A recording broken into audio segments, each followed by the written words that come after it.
because of the longevity of that record, more than a one-year deal or a one-class deal.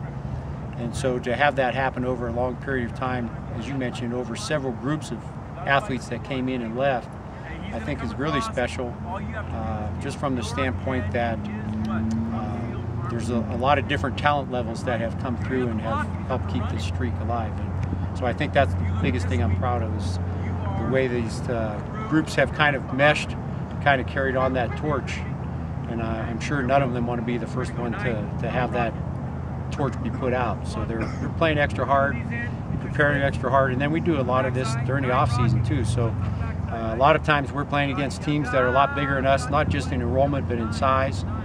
For example, one of our guards is like 5'8", 147, 141, and so we aren't coming out here with these behemoths that are just pushing people around.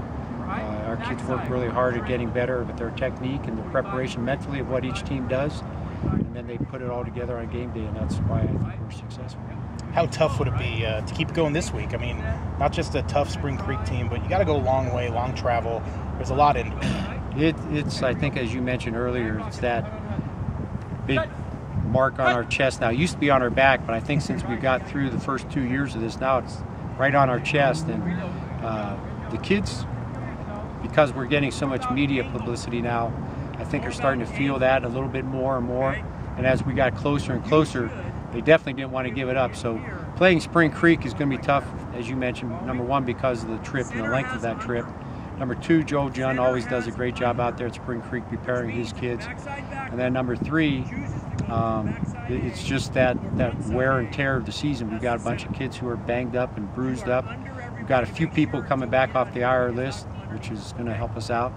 But just getting through the wear and tear of each season tends to show itself as you get into that second half. So we're going to go out, do the best we can, and let the chips fall where they fall.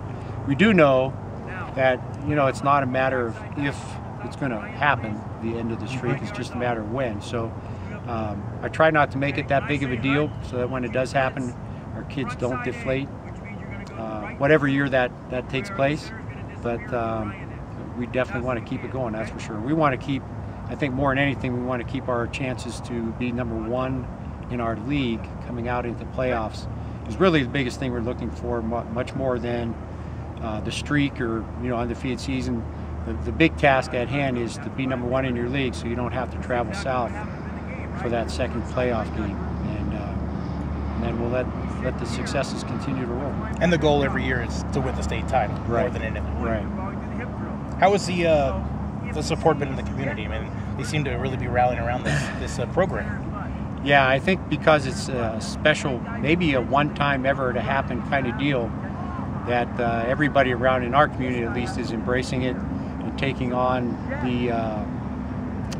the history and the accolades and the